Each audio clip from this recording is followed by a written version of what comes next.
ہمارے ایک ساتھی ہے امام خطیب، بہت بڑے عالم فاضل، نہایت سیدھا سادہ، موجودہ زمانے میں ایک مجذوب شخص ہے، اس نے ایک دشمن کے خلاف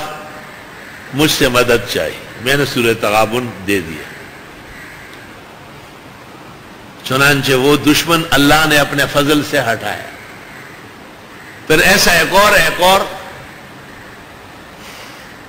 تو ہمارے ایک اور عالم بھائی کو کہتے ہیں وہی گورا داسی وظیفہ راکڑی شہنشاہ خلاف ہوئے مغمڑشی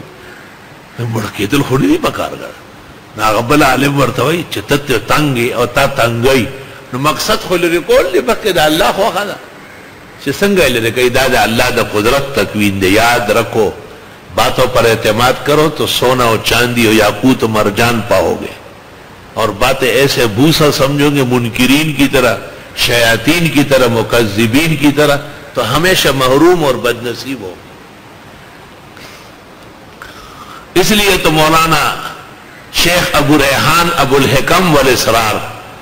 ابن برجان نے نور الدین زنگی اور صلاح الدین کو کہا تھا کہ مولویوں کو ہٹا دو، میں تمہیں بتاتا ہوں کہ بیت المقدس کیسے فتح ہوگا، اور اسی طرح یہ اللہ نے کیا۔ سورہ تغابن ہمارا خاندانی وظیفہ ہے، ہماری والدہ صاحبہ، ان کے اساتذہ، ان کے بزرگ، سب کا بہت مبارک وظیفہ ہے۔ امام صاحبان جو ہے وہ کبھی کبھی فجر میں پڑھا کرے، بس نمبر آنے والا ہے۔ اس صورت میں 4 مقامات الوہیت ہے، ایک اللہ کی تسبیح، تقدیس، تنزیہ، دوسری اللہ کی قدرت کاملہ، اور تیسرا کفار اور مشرکین سے برأت، اور چوتھا الفنا فی حب اللہ،